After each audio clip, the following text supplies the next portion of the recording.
So if I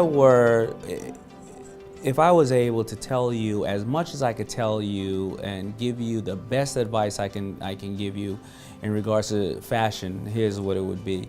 It would be, well, first of all, sewing is not necessarily as important as the ability to find somebody who can sew.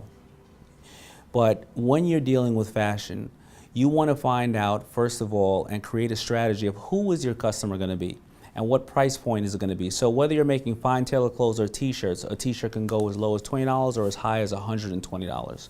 So first of all, you want to find out who your customer is. Second of all, you want to find the cheapest and most effective way to make a sample line. You don't want to go and cut patterns and go over to China and create this whole entire line and not sell anything. What you want to do is get maybe a custom seamstress to sew a couple of pieces. Maybe you sew a couple of pieces, you get a couple of blank t-shirts and you screen print them, and then you go and try to make a sale.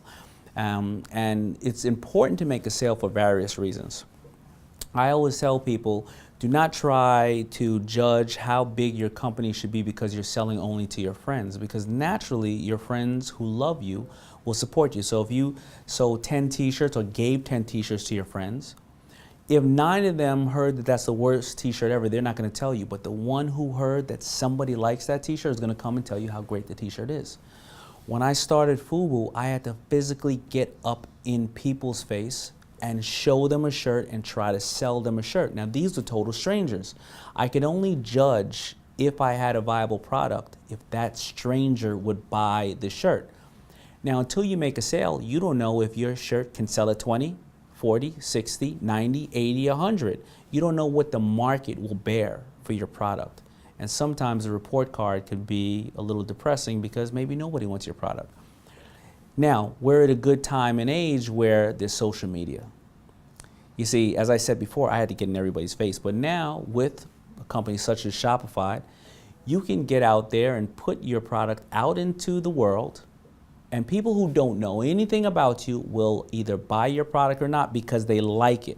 And that is proof of concept, as we call it in the market. Do not go take out the $100,000 loan on this line before you start to sell it. And before selling product, you should always educate yourself in the business.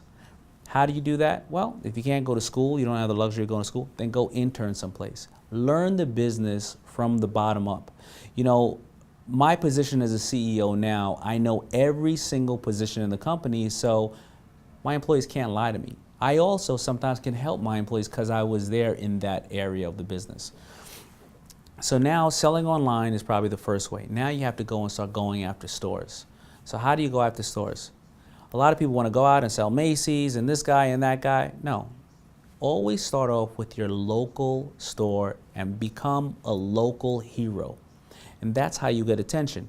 You know, I always say that look at music artists. Music artists have to become popular in their town first before they go out to be a national or global hit. You know, Billy Joel is from Long Island. You know, Bruce Springsteen's from New Jersey, Biggie Smalls is from Brooklyn, and Tupac's from California. We all know that because they make sure that everybody knows where they're waving the flag from, and then you start to get people who become your local cheerleaders.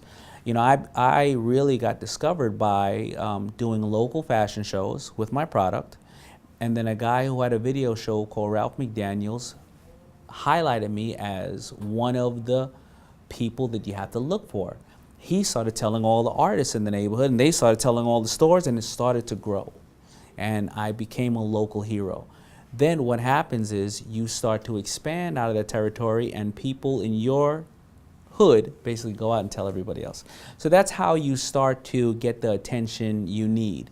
You don't want to scale too quickly. You don't want to, as I said before, take out this big loan until you start to sell, see what works, what doesn't work, sell again, see what works, what doesn't work, sell again. And then when you have all the bugs taken out of the line and you know that your extra large black with the silver tends to always sell, it's a classic piece, then you start to go further and further, and then you start to look for distribution.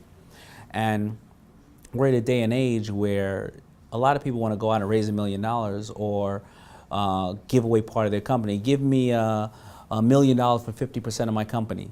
But what happens when you go to $10 million in sales and you need another $1 million or $2 million? You're going to have to give away the other 50%.